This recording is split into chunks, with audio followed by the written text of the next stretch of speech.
Perkenalkan, nama saya Lorenta Lasmarto Gimanalu dengan NIM 0523993882, Prodi Ilmu Komunikasi, Fakultas Hukum, Ilmu Sosial, dan Ilmu Politik atau FISIP.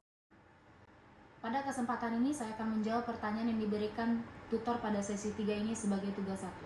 Pertanyaan pertama, term pada hakikatnya terbagi menjadi banyak jenis. Sebut dan jelaskan 3 macam dari term tersebut serta juga contohnya. Berikut jawabannya, macam-macam term dan penjelasannya beserta contohnya. 1.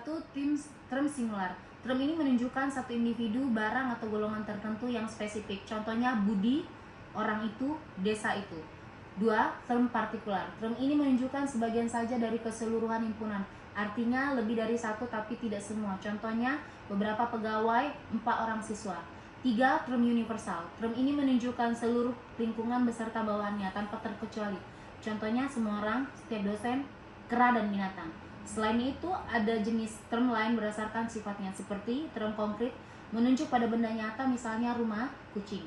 Term abstrak menunjuk pada sifat dan atau konsep, misalnya keberanian, keadilan.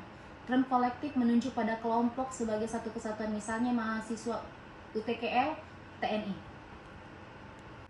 Pertanyaan kedua, jelaskan dan berikan contoh bentuk sesat pikir atau logical fallacy. Bagaimana agar terhindar dari logical fallacy, bentuk sesat pikir, dan cara menghindarinya. Pengertian sesat pikir. Sesat pikir adalah kekeliruan dalam penalaran yang menyebabkan argumen menjadi tidak valid atau salah, meskipun premisnya benar. Sesat pikir bisa berupa kesalahan bentuk formal, kesalahan makna kata verbal, atau kesalahan isi material. Contoh bentuk sesat pikir. Sesat pikir formal, contoh. Panji biasanya pergi liburan ke pantai atau gunung. Kali ini dia liburan ke pantai, berarti tidak ke gunung. Kesimpulan ini salah, karena tidak menutup kemungkinan dia pergi ke dua tempat. Sesat pikir verbal, contoh penggunaan kata kambing hitam yang bermakna ganda, bisa sebagai hewan atau orang yang disalahkan. Sesat pikir material, contoh banyak orang yang berpenampilan yang tertutup dan islami adalah teroris, maka semua orang islami yang tertutup adalah teroris. Itu penyimpulan yang terlalu umum dan salah. Cara menghindari sesat pikir. Pelajari berbagai jenis sesat pikir agar bisa mengenalinya. Susun argumen secara runtun dan logis sebelum disampaikan.